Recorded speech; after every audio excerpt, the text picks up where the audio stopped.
We're going to begin in Asia, where President Biden is taking a hard line against China. That's right. Mr. Biden declaring on day 4 of his overseas trip that the United States stands with the people of Taiwan. The comments came in response to a question from CBS News Chief White House correspondent Nancy Cordes about how far he is willing to go to defend Taiwan from a possible Chinese invasion. Are you willing to get involved militarily to defend Taiwan if it comes to that? Yes. We support the one China policy. We support all that we've done in the past. But that does not mean that China has the ability, the jurisdiction to go in and use force to take over Taiwan. David Sachs joins us now. He's a research fellow at the Council on Foreign Relations. David, if you could just begin by reminding our viewers what China's perspective is on Taiwan and why the president's comments were so upsetting to the Chinese delegation. Sure. I mean, China views Taiwan as a renegade province, essentially. It views Taiwan as an internal affair of China.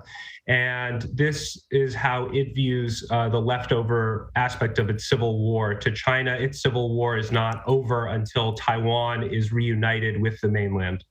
Interesting. So, David, how exactly is the Chinese government reacting to these comments from President Biden?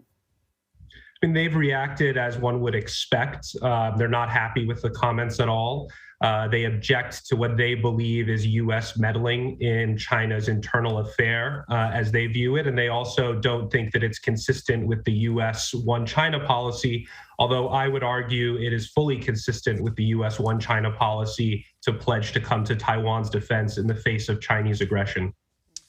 The president also rolled out the framework for an economic initiative. It could serve as an alternative to the Trans-Pacific Partnership, which the U.S. pulled out of under former President Trump. What do you know about this new proposal? Yeah, I mean, clearly this is the United States trying to have an economic strategy in Asia without joining the Trans-Pacific Partnership, but it's no substitute for what is now the CPTPP.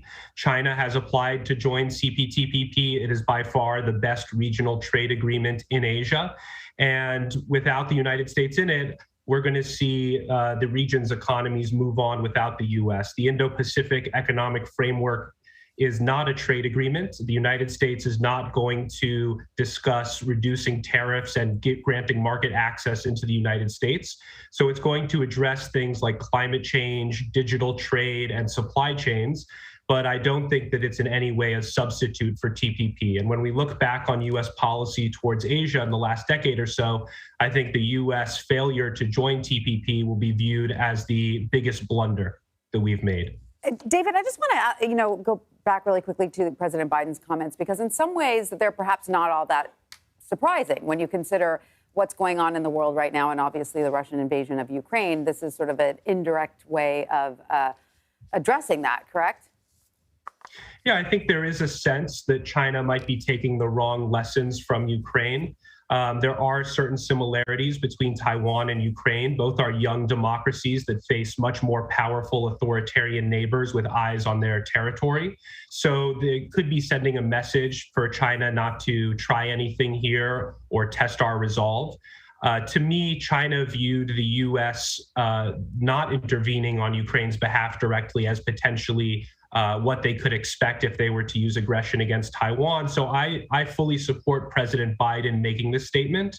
I think it's an overdue adjustment to U.S. policy. I would say, though, that the White House now walking back the comment, this is the third time President Biden has said that. They've walked it back each time. I don't think that's helpful at all. And I think that actually undermines deterrence in the Taiwan Strait. So, David, how hypothetical is the U.S. support for Taiwan? In other words, how close are we to a scenario where the U.S. would have to act on this policy, whatever it is, the president's or the official policy? Yeah, so, Xi Jinping, the leader of China, has made clear that he seeks to achieve the great rejuvenation of the Chinese nation, as he terms it, by 2049.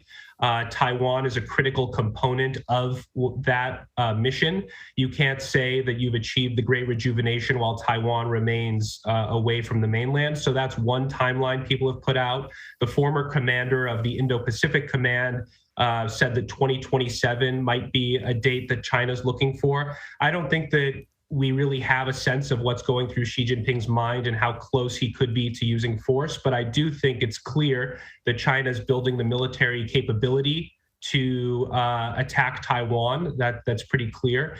And I think that it could be at some point in the next 5 to 10 plus years. To me, Xi Jinping views Taiwan as a legacy issue. And you have to look at his own political calendar and his own sense that he, just like Putin with Ukraine, that he might want to seek this to establish his own legacy. Yeah, it's important to keep that context in mind when, considering President Biden's words. Well, David Sachs, thank you so much for joining us. We appreciate your insight. Thanks for having me.